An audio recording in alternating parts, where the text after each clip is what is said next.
The worst moment of my life began with applause. I remember the sound first, polite clapping echoing beneath the crystal chandeliers of the Grand Lexington Hotel ballroom, the kind of place where the marble floors shine like mirrors and every glass of champagne costs more than my weekly groceries, and I stood there in the same silver dress I had bought for what was supposed to be my own engagement celebration. Only now I wasn't the bride anymore. I was the story people whispered about between sips of wine, the girl who had been replaced. Ethan Cole stood at the center of the room beside his new fiancé, flawless smile, expensive tuxedo, the kind of confidence that comes from knowing every person in the room believes your version of the truth. And when he lifted his glass, the room went quiet enough that I could hear the soft violin music drifting from the quartet near the windows. "I guess some relationships," he said smoothly, glancing at me with that carefully practiced sympathy, "simply aren't meant to last." A few people laughed politely, not loudly, but enough for the sound to reach me like tiny cracks spreading through glass. I wanted to disappear. That was the strange part. Not scream, not argue, just vanish. My hands tightened around the stem of the champagne flute someone had handed me earlier, as if it might anchor me to the floor. 200 guests filled the ballroom, investors, attorneys, socialites who had once congratulated me when Ethan slipped a ring on my finger in this very hotel 9 months ago. And now those same people avoided my eyes like I had become something uncomfortable to acknowledge. The air smelled like roses and expensive perfume. Cameras from someone's phone flashed near the stage. Ethan's new fiancée leaned closer to him, her white dress catching the golden chandelier light while she smiled at the audience like this was the happiest night of her life. Maybe it was. My heart beat so loudly I could feel it in my throat. "Just leave, Claire," I told myself. "Walk out the door. Call a cab. Go home." But my feet refused to move. Maybe it was pride. Maybe it was shock. Or maybe it was the simple human instinct to stay still when the world suddenly tilts sideways. Ethan continued talking, turning what should have been a toast into a gentle performance about fresh starts and lessons learned. Every word carefully polished so he looked generous while I looked like the mistake he had finally corrected. I could feel people watching me now, curious, waiting to see if I would cry or storm out or cause a scene that would give them something even better to talk about tomorrow morning. I kept my back straight. I kept breathing. And then the doors opened. It wasn't dramatic at first. Just the quiet shift of air when the ballroom doors swung inward, letting in a slice of the cool Manhattan night. But the sound of Ethan's voice faded. Conversation slowed. Something changed in the room. The way a crowded street suddenly grows silent when a black car pulls to the curb and everyone senses someone important has arrived. I turned before I even realized I was doing it. A man stepped inside. Tall, dark suit, no smile. He moved with calm, measured steps like the room already belonged to him. I didn't know his name. Not yet. But every instinct in my body told me the night was about to change. I did not know who he was, but the room did. You could see it in the way conversations faded mid-sentence, in the way people subtly stepped aside as he crossed the ballroom floor, as if an invisible current moved with him. The violinists near the windows continued playing, but even their music sounded softer now, like the air itself had decided to listen. Ethan noticed it too. I saw the exact moment his smile faltered. Just for a second. His glass paused halfway to his lips, eyes narrowing slightly as he tried to identify the man walking toward us. No one announced him. No host rushed forward with a greeting. Yet somehow everyone seemed to understand that this stranger was not just another guest who had wandered in late. He moved slowly, confidently, his dark suit perfectly tailored, his expression calm in a way that made everything else in the room feel loud and unnecessary. I watched him approach with the strange sensation that the entire ballroom had shifted its attention from Ethan to him without anyone agreeing to it. The man did not look at the stage first. He looked at me. That was what unsettled me most. Out of 200 people in that room, his eyes found mine immediately, steady and observant, as if he had walked in expecting to see me standing exactly where I was. I felt my breath catch. It was not admiration or curiosity in his gaze. It was recognition. Ethan cleared his throat, attempting to reclaim the moment.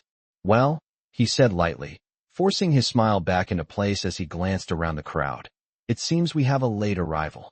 A few guests turned politely, but none of them laughed this time. The man kept walking. 10 feet. 8. 6. I could hear the quiet click of his dress shoes against the marble floor beneath the violin music. My heart began to pound again, but this time the feeling was different. Something was shifting around me, something I could not name yet. Ethan lowered his glass slowly. "Can I help you?" he asked, his tone friendly but tight at the edges. The man stopped a few feet away from us, his attention still on me. Up close he looked older than I first thought, maybe early 30s, tall enough that Ethan had to tilt his head slightly to meet his eyes. His presence carried a quiet authority that did not ask for attention, yet commanded it anyway. For a moment he said nothing. His gaze moved briefly to the champagne flute in my hand, then to the crowd surrounding us, and finally back to Ethan. "Continue," he said calmly. His voice was low, controlled, the faint trace of an Italian accent shaping the edges of his words. Ethan blinked once, clearly unsure whether he had just been interrupted or dismissed. "Excuse me." The man did not raise his voice. "Your speech," he said. "You were explaining why she no longer belongs beside you." The room went completely silent. I felt every pair of eyes turn toward us again. Ethan laughed awkwardly. Glancing at the guests like this had suddenly become a misunderstanding that he could easily smooth over. "I am afraid you must be confused," he replied. "This is a private event." The stranger finally shifted his attention fully to Ethan, studying him with a calm expression that somehow made Ethan look smaller without a single harsh word being spoken. "Yes," the man said quietly. "That is exactly what I thought." Then he turned back to me, extending his hand as if the rest of the room had already stopped existing. And in that moment, with 200 people watching, I realized the worst night of my life had not reached its turning point yet. For a second I did not move. His hand remained extended toward me, calm and steady, as if he had all the time in the world and the entire ballroom could wait for my answer. I felt every eye in the room burning into my back. 200 people holding their breath to see what the girl who had just been publicly replaced would do next. My fingers tightened around the champagne glass until the cold stem pressed into my palm. I should have ignored him. I should have stepped away, walked out the tall glass doors, and disappeared into the Manhattan night. That would have been the sensible thing. Instead, I found myself staring at his hand like it carried the answer to a question I had not known how to ask 5 minutes ago. Ethan spoke first. "Of course he did. I believe you are interrupting something," he said, forcing out a polite laugh that sounded thinner now. "My former fiancé and I were just finishing a conversation." Former fiancé. The words landed harder the second time. The stranger did not even look at him. His attention stayed on me, patient, observant, almost curious. "You look like someone who could use a better ending to this evening," he said quietly. His voice was calm, almost conversational, but it carried across the silent ballroom as if the room itself had decided to amplify it. I swallowed. "You do not even know me," I replied, my voice softer than I expected but steady enough to surprise myself. A faint smile touched the corner of his mouth. Not mocking, not amused, just a small acknowledgement that I had spoken. "No," he said, "but I know humiliation when I see it." The word hung in the air. Around us a few guests shifted uncomfortably, suddenly fascinated by the marble floor beneath their shoes. Ethan's jaw tightened. "That is enough," he said sharply, stepping forward as if to reclaim the stage he had lost.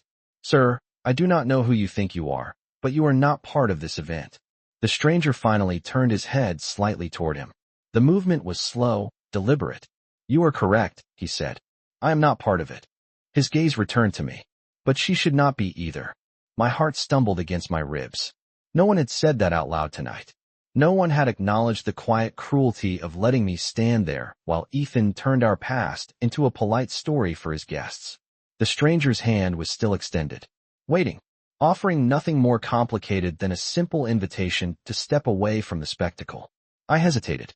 The violin music continued softly in the background, the melody drifting through the chandeliers like something fragile and uncertain. I could feel the weight of every person in that ballroom watching me decide. Ethan's fiancée shifted beside him, her smile beginning to fade as the attention slipped further from her perfect moment. "Claire," Ethan said sharply, lowering his voice as if reminding me of my place. "You do not need to cause a scene." Cause a scene. The irony almost made me laugh.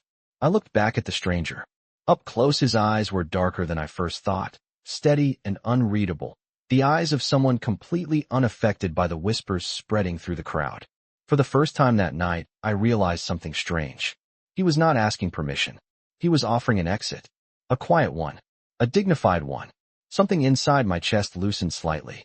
Slowly, before I could change my mind, I set my champagne glass down on the nearest table. Then I placed my hand in his. The moment my hand touched his, the entire room seemed to exhale at once. His grip was firm but careful, warm without being possessive, like he was guiding me rather than pulling me. For the first time that night, I felt something shift inside my chest, something small but steady, like the first breath after holding it underwater too long. Around us the guests began whispering again, the quiet hum of curiosity spreading across the ballroom like a ripple. Ethan stared at our joined hands as if he had just realized the script of the evening was no longer his to control. "Claire," he said sharply, his voice losing its polished calm. "You are making a mistake." I almost laughed at that. A mistake. As if the last 10 minutes had not already been carefully designed to make me the embarrassment of his new beginning. The stranger beside me did not react to Ethan's tone. He simply studied my face for a moment, as if confirming that I had chosen this myself. Then he gently turned our joined hands slightly toward the center of the room. The movement was subtle, but it drew attention like a spotlight. Conversation stopped again. Even the violinists faltered before finding their rhythm once more. Ethan took a step forward. "I think this little interruption has gone far enough," he said, trying to recover the authority he had lost. "Claire, you should come speak with me privately." The stranger finally looked at him again. His expression remained calm, but there was a quiet certainty in his voice when he spoke. "She does not need a private conversation." The words were not loud, yet they seemed to carry through every corner of the ballroom. Ethan blinked. "Excuse me." The stranger turned slightly toward me again. His thumb brushed briefly across the back of my hand, not in comfort, but in acknowledgement, as if reminding me that I could let go at any time. I did not. Something in his presence made the chaos of the room feel distant, like watching a storm through a window instead of standing in the rain. "You stood here," he said quietly. His voice meant only for me, though everyone seemed to hear it, while he explained your life to strangers. My throat tightened. The truth of it stung more than I wanted to admit. He paused for a moment, studying the diamond bracelet still on my wrist, the one Ethan had given me months ago during a weekend trip to Napa Valley, when everything had seemed certain and easy. Then the stranger reached into the inner pocket of his jacket. The movement was smooth, unhurried, yet it immediately pulled every eye toward him. Ethan's fiancé shifted nervously beside him, the perfect smile finally disappearing from her face. I felt my heartbeat begin to race again. The stranger withdrew a small velvet box. It was simple, black, elegant, the kind of box that usually appears at the end of a carefully planned proposal. Except nothing about this night had been planned for me. A murmur rippled through the guests as he opened it.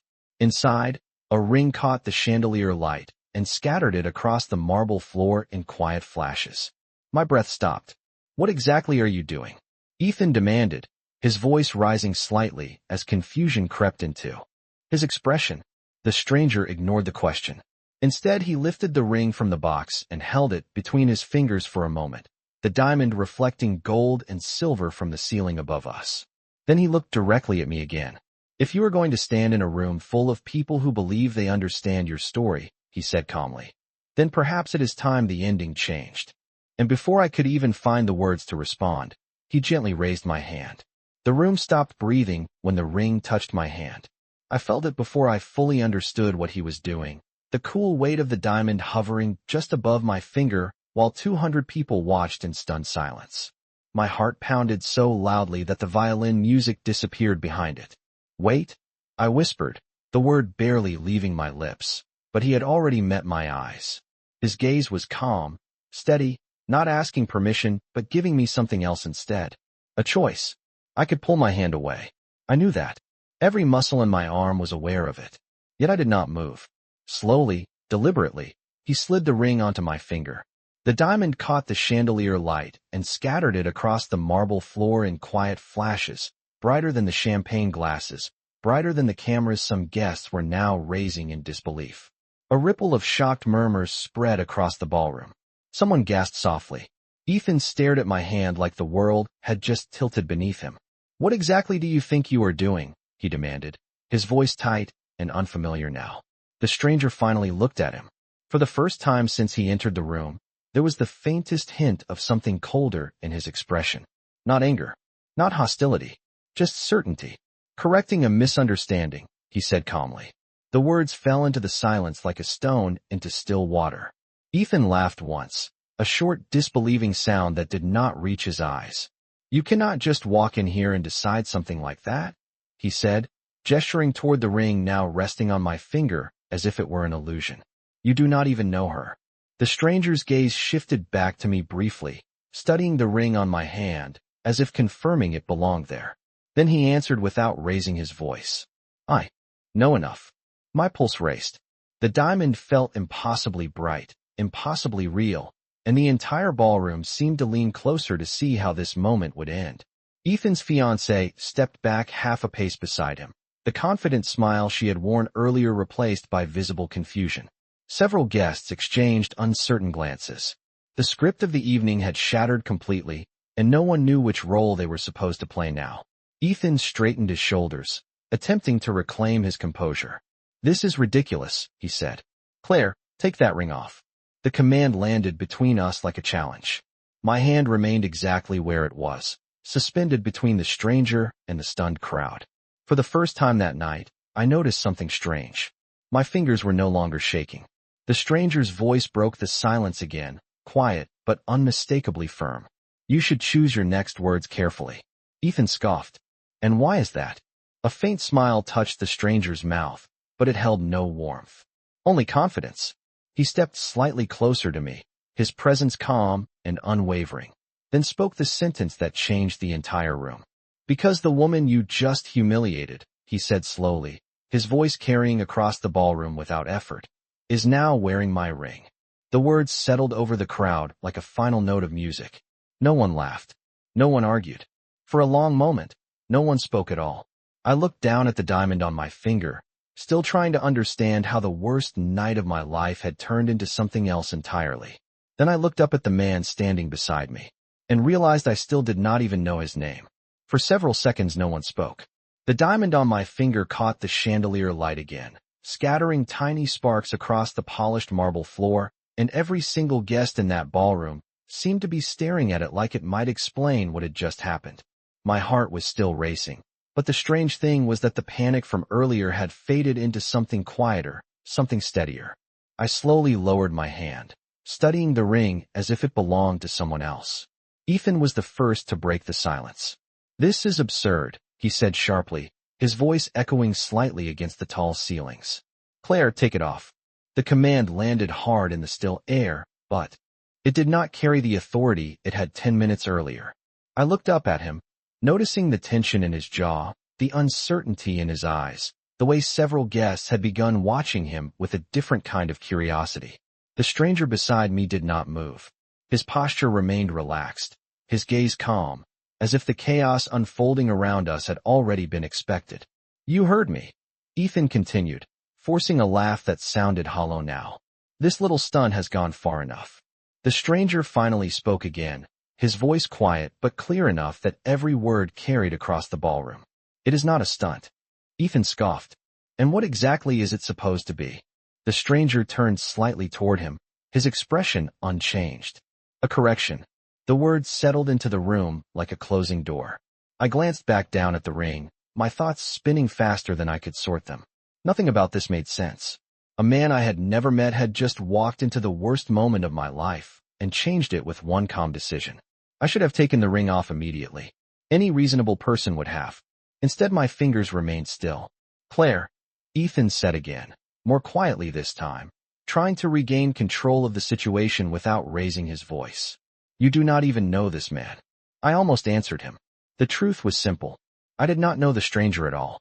I did not know his name, where he came from, or why he had decided to intervene in a moment that had nothing to do with him. But standing beside him, I also realized something else.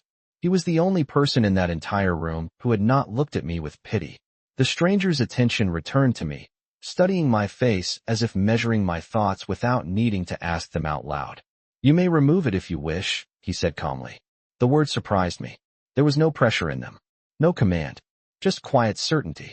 But understand something first. I looked up at him.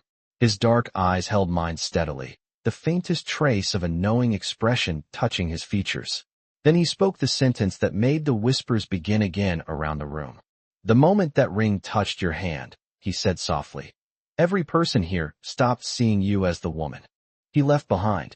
His gaze shifted briefly across the watching crowd before returning to me. "Now they are wondering why I chose you." The thought sent a ripple through my chest. I had not considered that. The story of the evening had changed, and the guests who had come expecting entertainment were now staring at a mystery instead. Ethan opened his mouth again, but before he could speak, the stranger did something unexpected. He finally offered a small, polite nod in Ethan's direction.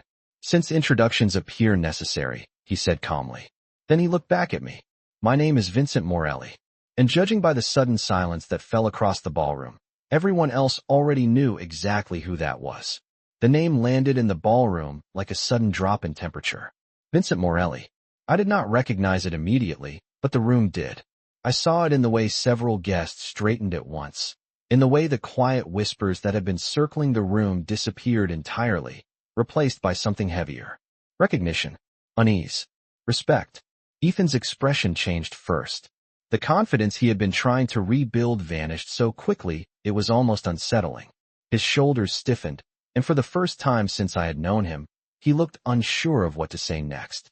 "Morelli," he repeated slowly, as if testing the sound of it. The stranger beside me did not react to the tension spreading across the crowd.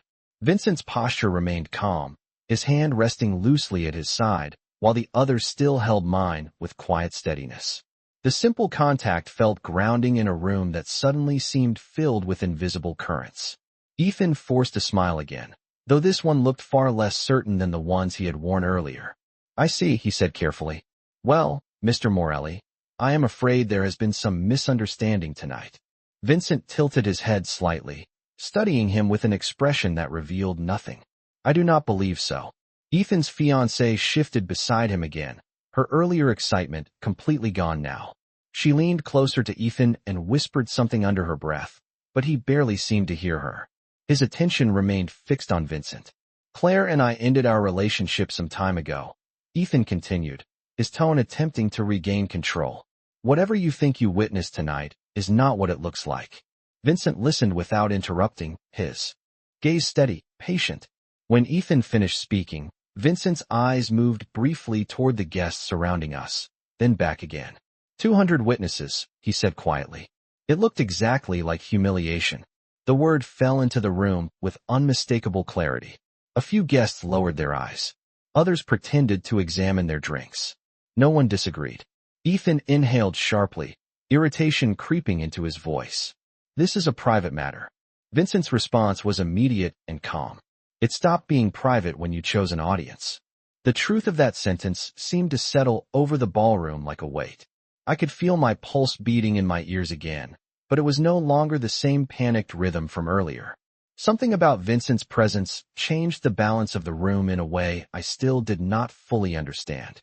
Ethan glanced down at the ring still resting on my finger, the diamond flashing softly beneath the lights above us. "And this?" he asked, gesturing toward it with a sharp movement. "You think this solves anything?" Vincent's gaze shifted briefly to the ring as well. Then he looked back at Ethan, his voice still calm, but carrying a quiet certainty that made several nearby guests lean in closer. "It does not solve anything," he said, "but it changes who is allowed to treat her like an afterthought." Silence followed again. Even the violinists had stopped playing now, their bows resting motionless above the strings. I felt Vincent's hand release mine gently, not abruptly, but with the quiet assurance of someone who believed the point had already been made. For a moment, I wondered if he would simply leave now, having already altered the entire evening with a few calm sentences. Instead, he looked at me again, his expression softer than before, almost thoughtful. "Miss Bennet," he said, speaking my name as if it were something deliberate. My breath caught slightly. I had not told him my name. Vincent noticed the flicker of surprise on my face and allowed the faintest hint of a smile to appear. "The world pays attention to many things," he said quietly, "including moments like this." I opened my mouth to ask how he knew me, but before the words could form, Ethan spoke again, his voice tight with frustration. "Claire, this is ridiculous," he insisted. "You cannot possibly be taking this seriously." I looked down at the diamond on my hand again, then back at the man standing beside me. And for the first time that night, I realized something strange. I was no longer the most uncertain person in the room. For the first time that night, I felt the attention of the entire ballroom shift again, not toward Ethan, not even toward Vincent, but toward me. 200 people waiting to see what the woman in the silver dress would do with the diamond now resting on her hand. I looked down at it again, the light scattering across its surface like quiet sparks. It was beautiful, too beautiful for a moment that had arrived without warning. My fingers moved slowly, brushing the edge of the ring as if confirming it was real. Then I lifted my head and finally looked directly at Vincent. "You cannot do something like this without explaining why," I said quietly. My voice was steady, but inside my thoughts were racing. The room held its breath again. Vincent studied me for a moment, his expression calm, almost thoughtful, as if he had expected that question long before I asked it. "I did explain," he said softly. "Your evening needed a different ending." I shook my head slightly. "That is not an explanation." A faint murmur spread through the crowd. No one seemed to expect me to challenge him, not after the way the room had reacted to his name. Vincent did not appear offended. If anything, the corner of his mouth lifted slightly, the smallest sign of approval. "You are correct," he said after a moment. "Then allow me to clarify." Ethan let out an impatient breath. "This is unbelievable," he muttered.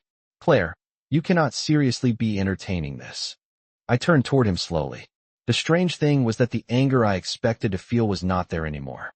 The humiliation from earlier had faded into something calmer, something sharper. "You entertained 200 guests with my life," I replied quietly. "You should not be surprised that someone else changed the story."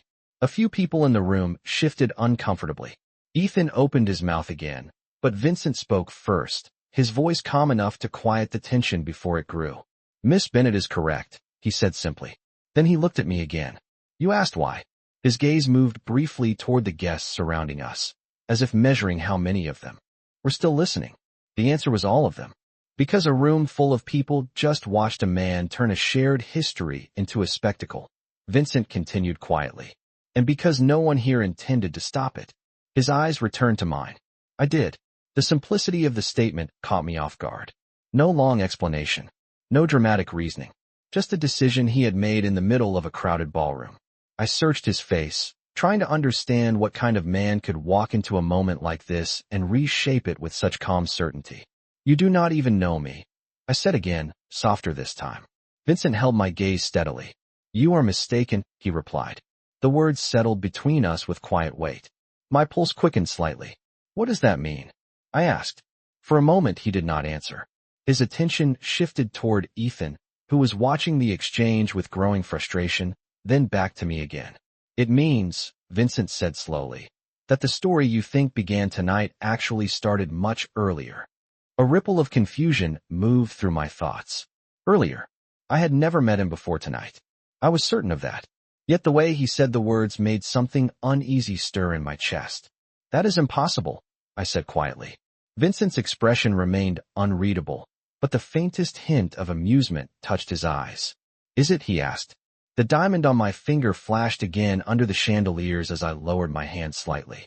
Around us the ballroom remained silent, the guests frozen in place as if they had stumbled into a story none of them fully understood. And standing there beside Vincent Morelli, I realized something even more unsettling than the ring itself. He might know far more about me than I knew about him. I stared at Vincent, trying to understand what he meant, but the calm certainty in his eyes only made the room feel smaller around us. Earlier, the word echoed in my mind like a quiet riddle I had no way of solving. I was sure of one thing. I had never met this man before tonight. Yet the way he watched me suggested something else entirely, like he had been observing my life from a distance long before I ever stepped into this ballroom. Around us the guests remained frozen in place, their curiosity now stronger than their discomfort. No one wanted to leave. 200 people had come expecting a celebration, and instead they had stumbled into something far more interesting. Ethan broke the silence again, frustration creeping openly into his voice now. "Enough," he said sharply. "Claire, you are letting a stranger turn this into some kind of spectacle." I turned toward him slowly. The strange calm I felt earlier had not disappeared. If anything, it had grown steadier. You already turned it into a spectacle, I replied quietly. A few guests exchanged glances, and I noticed for the first time that some of them were no longer looking at Ethan with admiration. Now they were studying him like a man who had lost control of his own event. Vincent said nothing for a moment. His attention moved briefly across the room again, noting the shifting mood the way someone accustomed to reading rooms might observe the tide changing. Then his gaze returned to me. "Miss Bennet," he said calmly, "you should not feel obligated to stay here any longer." The word surprised me. I had expected him to continue the confrontation with Ethan. Instead, he sounded almost considerate, as if the entire ballroom was merely background to a much simpler decision. I looked down again at the ring on my hand, the diamond bright beneath the golden chandelier light. It still felt unreal. "You believe leaving will make this less complicated?" I asked quietly. Vincent considered the question. "No," he said after a moment, "but it will make it quieter." That answer drew a small, surprised breath from somewhere behind us. Several guests shifted again, clearly hoping the moment would continue rather than end. Ethan shook his head, clearly losing patience. "You cannot possibly be serious," he said. "Claire, you are not walking out of here with him." Vincent finally turned fully toward Ethan again. The calm expression on his face had not changed, but there was a subtle shift in the room as he spoke. "She walks wherever she chooses." The sentence was simple, yet it carried the quiet weight of something final. Ethan stared at him, the tension in his expression tightening further. "You think putting a ring on her hand makes you responsible for her?" Vincent's eyes returned briefly to the diamond resting against my finger. "Responsibility," he repeated thoughtfully. Then he looked back at Ethan again. "No." The pause that followed seemed to stretch across the entire ballroom. Vincent's voice remained low, controlled, but there was no mistaking the certainty in it when he continued. "It makes it clear that she is no longer alone in a room like this." Silence followed again, deeper this time. I felt the words settle slowly into my chest.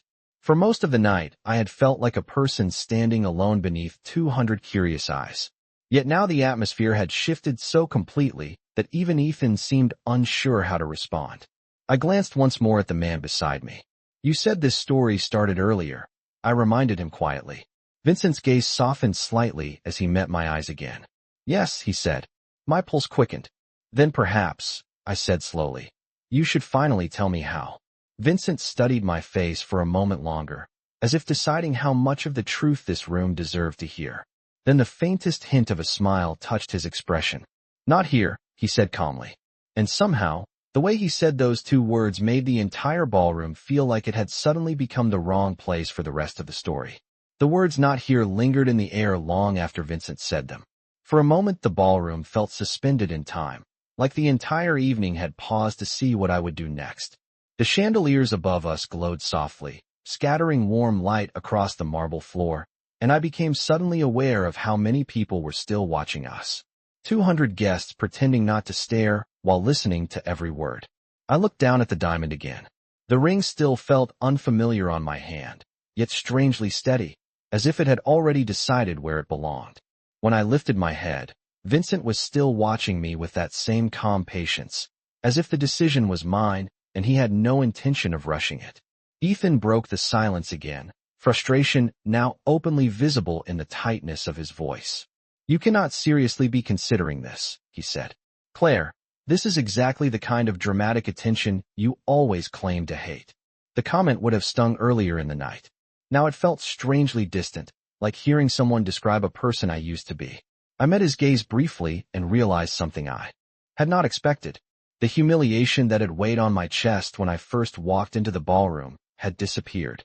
In its place was a quiet clarity. "I hate humiliation," I replied softly. "Not dignity." A faint ripple moved through the crowd. Someone near the back of the room quietly set down a glass, the soft sound echoing slightly in the silence. Ethan shook his head, disbelief written across his face. "This is unbelievable," he muttered.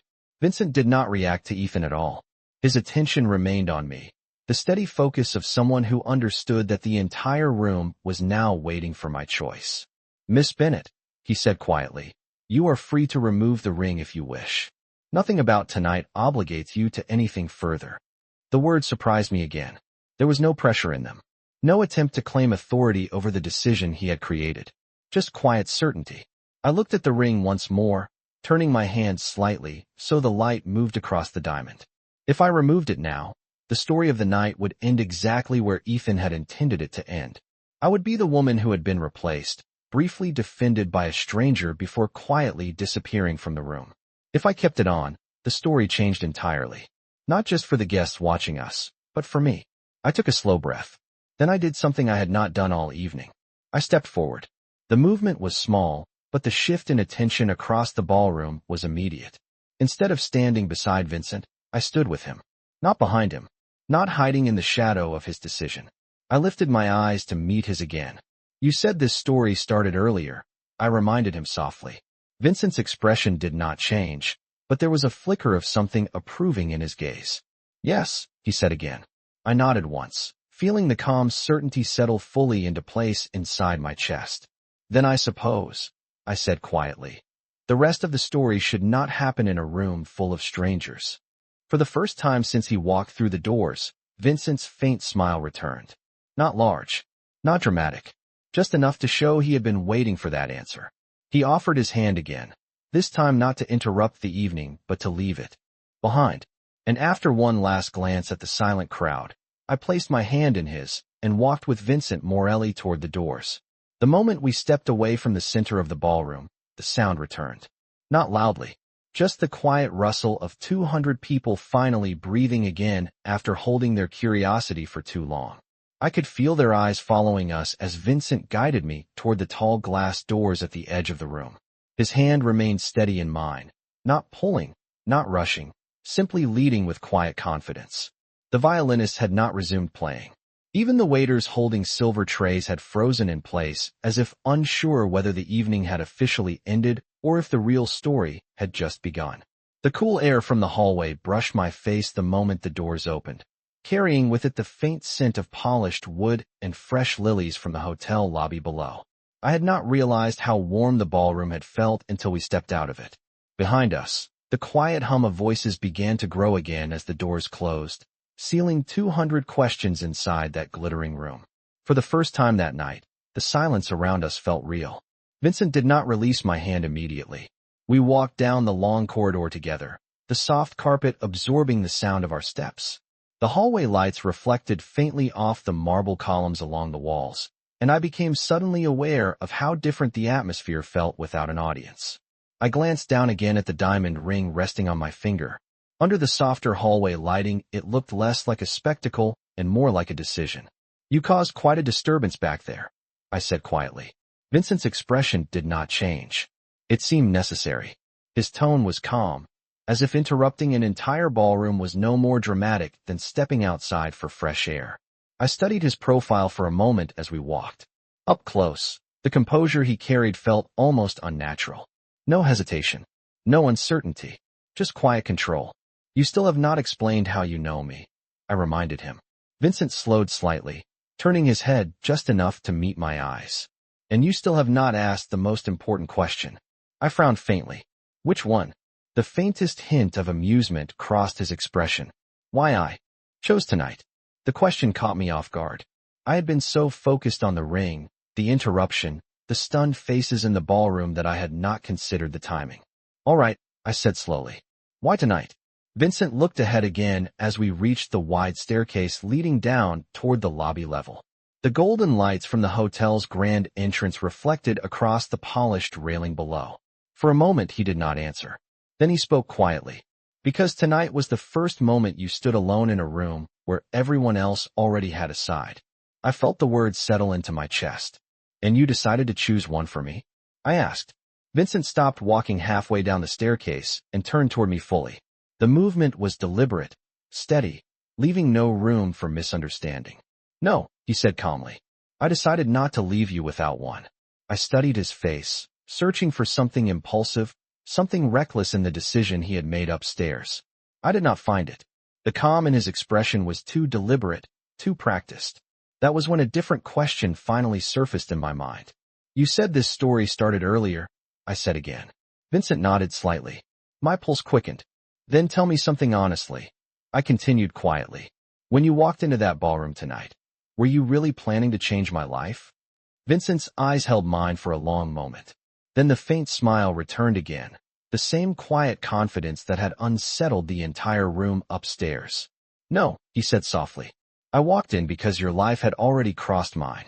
And for the first time since the ring touched my hand, I began to wonder if the moment in the ballroom had not been the beginning at all. The words lingered between us on the staircase long after Vincent said them. Your life had already crossed mine. I felt the quiet weight of that sentence settle into my thoughts as we continued down toward the hotel lobby. The grand entrance of the Lexington spread out below us, glowing with warm light from tall chandeliers that hung like floating constellations above the polished marble floor. A few late evening guests crossed the lobby with rolling suitcases, their quiet conversations drifting through the open space, completely unaware that the strangest moment of my life had just unfolded one floor above them. Vincent walked beside me at an unhurried pace, his composure exactly the same as it had been in the ballroom. Nothing about him suggested regret or hesitation. If anything, he looked like a man who had simply moved one step forward in a plan he had already accepted long ago. I glanced down again at the ring resting on my hand. The diamond caught the softer lobby lights now, no longer the dramatic sparkle it had beneath the chandeliers upstairs. In this calmer space, it looked less like a spectacle and more like a promise I had not fully agreed to yet. You say our lives crossed earlier, I said quietly as we reached the last few steps. But I cannot remember ever meeting you. Vincent stopped beside the bottom of the staircase, turning slightly toward me. The lobby lights reflected faintly in his dark eyes. That is because we did not meet, he replied calmly. Not officially. The answer only deepened the question forming in my mind. Then how could my life possibly cross yours? I asked. Vincent looked toward the tall glass windows that faced the New York street outside. Yellow taxi lights passed by in the distance, reflecting across the polished marble like moving stars. For a moment, he seemed to consider how much he wanted to reveal. You volunteer on Thursday evenings, he said finally. My breath caught. At the Midtown Community Legal Center. I stared at him, completely still. How do you know that? A faint smile touched the corner of his mouth, though it carried more thought than amusement. Because 3 months ago, he said quietly, someone you helped there refused a very generous offer from one of my associates. My mind raced back through the dozens of people I had spoken with during those volunteer shifts. People seeking advice. People asking questions about contracts, small disputes, things that felt important to them even if the cases were not large enough to interest major firms. I speak with many people there, I said slowly. Vincent nodded once. Most of them accept help when it comes with influence attached. His eyes returned to mine. You did not. The memory surfaced suddenly. A man in an expensive suit offering to quietly solve a legal issue for one of the clients if they agreed to certain business conditions afterward. I had advised the client to decline the arrangement and pursue a simpler solution. It had seemed like an ordinary decision at the time. You are saying that situation involved you, I said carefully. Vincent did not deny it. Indirectly. The calm honesty in his answer unsettled me more than if he had tried to hide it. And that is why you walked into the ballroom tonight? I asked. Vincent's gaze held mine steadily. No, the single word was quiet but firm. My pulse quickened again. Then why? I asked. For a moment he simply studied my expression, as if weighing the next truth against everything that had already happened tonight. Then he spoke softly. Because the moment I saw you in that room, he said, I realized you were standing in the exact position where you had once told someone else they should never allow themselves to stand. I felt the words land with unexpected force. Vincent continued just as calmly. You once told a stranger not to let power decide their worth. His eyes flicked briefly toward the ring on my hand before returning to my face. Tonight, he added quietly, I decided to make sure you did not forget your own advice. I stood there in the quiet glow of the hotel lobby, listening to Vincent's words echo through my thoughts in a way that made the entire night feel different. You once told a stranger not to let power decide their worth. The memory surfaced slowly, like a page turning in a book I had not realized someone else had been reading. A small office at the Midtown Community Legal Center. A tired client sitting across from me with a contract in his hands and doubt in his voice. I had told him something simple that day, something I believed without thinking twice. That no amount of money or influence should make someone feel smaller than their own choices.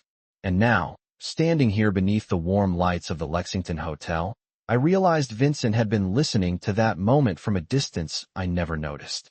You remembered that, I said quietly. Vincent's expression remained calm, but there was something thoughtful in the way he watched me now, as if he had already decided that the answer mattered. People reveal who they are in moments when they believe no one important is watching, he said. The sentence settled gently into the space between us. Outside, the tall glass windows, New York continued moving the way it always did. Yellow taxis rolled past the curb. A group of tourists laughed somewhere down the sidewalk. The city did not pause for strange stories unfolding in quiet hotel lobbies. I looked down again at the ring on my finger. Earlier that night it had felt like an interruption. Now it felt like something else entirely. Not a promise. Not yet. But a turning point. So you walked into that ballroom because you thought I needed to be reminded of my own advice, I said slowly. Vincent tilted his head slightly, considering the way I phrased it. Partly. I raised an eyebrow. That does not sound like the whole truth.